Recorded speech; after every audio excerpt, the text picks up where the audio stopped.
Praise the lord. ఈరోజు మీ కొరకు దేవుని వాగ్దానం. మీ అందరికీ ప్రభు నామములో వందనాలు తెలియజేస్తున్నాను. మీరు తెలియజేస్తున్న మీ సమస్యలన్నిటి కొరకు నేను ప్రార్థన చేస్తున్నాను. తప్పకుండా దేవుడు మిమ్మల్ని దీవించి ఆశీర్వదిస్తాడు. ఈ యొక్క సందేశం మీకు ఆశీర్వాదకరంగా ఉన్నట్లయితే లైక్ చేయండి, కామెంట్ చేయండి, షేర్ చేయండి. ఈ ఛానల్ని సబ్స్క్రైబ్ చేసుకోండి. ఈరోజు వాగ్దానమును చదువుకుందాం.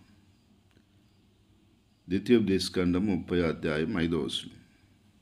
ఆయన నీకు మేలు చేసి నీ పితరుల కంటే నిన్ను విస్తరింపచేయును. ప్రియ సహోదరి సహోదరులారా, దేవుడు ఈరోజు అద్భుతమైనటువంటి వాగ్దానాన్ని మన కొరకు అనుగ్రహిస్తున్నాడు.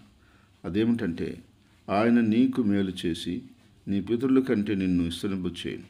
ఆయన అనగా ప్రభువు నీకు మేలు చేసి నీ పితరుల కంటే నిన్ను విస్తరింపచేస్తాడు అని చెప్పి దేవుని యొక్క వాక్యం చదివిస్తూ ఉంది.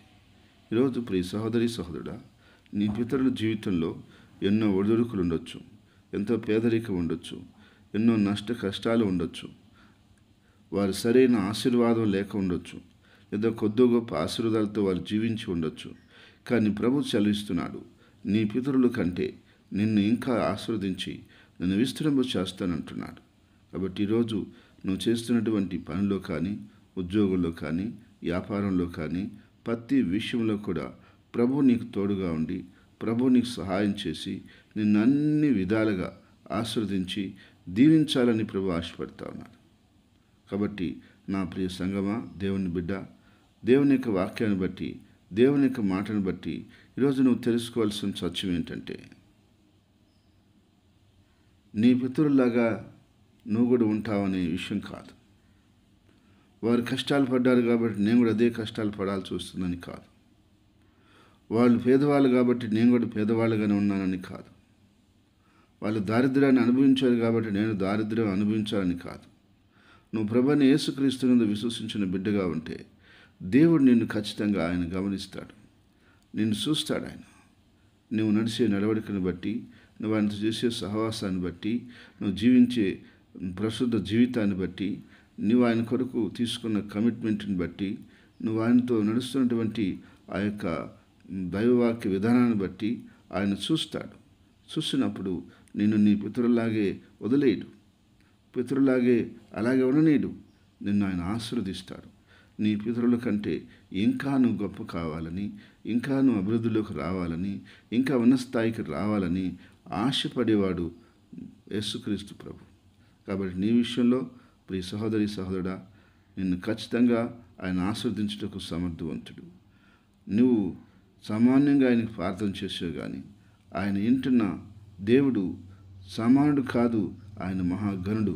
ఆ మహాగణుడైన దేవుడు నీకు అన్ని విధాలుగా తోడయుండి నీకు అన్ని విధాలుగా మేలు చేసి ఆస్వాదిస్తాడు. కాబట్టి ఈ సమయంలో నువ్వు విశ్వసించినట్లయితే దేవుడు నీ పితరుల కంటే, నీ తల్లిదండ్రుల కంటే, నీ వారందరికంటే, నీ బంధువులందరికంటే, నీ స్నేహితులందరికంటే ప్రభు వారి మధ్యలో నిన్ను గొప్ప చేసి ఆశీర్వదించి వర్ధలు చేయబోతున్నాడు. అన్ని విధాలుగా నీకు మేలు చేసి నిన్ను విస్తరింప చేయబోతున్నాడు. నీ సరిహద్దులను ప్రభు విశాలపరిచి అన్ని విధాలుగా నీ క్షేమమును, సంతోషమును, సమాధానమునిచ్చి కాసి కాపాడి వర్ధిల్ల చేయబోతూ ఉన్నాడు. ఆమేన్. ప్రార్థన. ప్రేమగల తండ్రి, పరిశుద్ధమైన దేవా, నీకు వందనాలు. నీ బిడ్డలందరినీ కూడా మీరు ఆశీర్వదించండి. వారికి కొన్ని ఇరుకు ఇబ్బందులను తొలగించండి, వ్యాధి బాధలను తీసివేయండి. నా తండ్రి, ఆర్థిక పరిస్థితులను మెరుగుపరచండి, పేదరికం దారిద్ర్యాన్ని దూరపరచండి, ఆత్మీయ జీవితంలో సమృద్ధిని కలగచేయండి. నీ కొరకు నమ్మకంగా ఎదిగి ఫలించి అభివృద్ధి చెందే బిడలుగా ఆశీర్వదించమని, బలపరచమని, వర్ధల చేయమని, కాసి కాపాడి నడిపించి మహిమ పొందమని, నీ కృపాక్షేమాలతో సన్నిధి కాంతితో నింపమని, ఈరోజు పుట్టినరోజు వివాహ దినం జరుపుకున్న వ్యక్తుల్ని, బిడ్డల్ని, కుటుంబాల్ని మీరు పేరున బలపరిచి దీవించి ఆశీర్వదించమని, ప్రభా, ఈ దినం నీ ప్రయాణాల్లో మార్గాల్లో ప్రజలు వెళుతున్నప్పుడు వారికి మీరు అండదండ తోడు నీడగా ఉండి నడిపించమని, ఏ కొదువు లేకుండా నీ ప్రజలకి సర్వ సమృద్ధిని కలగచేసి ప్రభువా, నువ్వు అన్ని విషయాలు ఆశీర్వదించమని యేసుక్రీస్తు నామములో ప్రార్థిస్తున్నాను తండ్రి. ఆమేన్.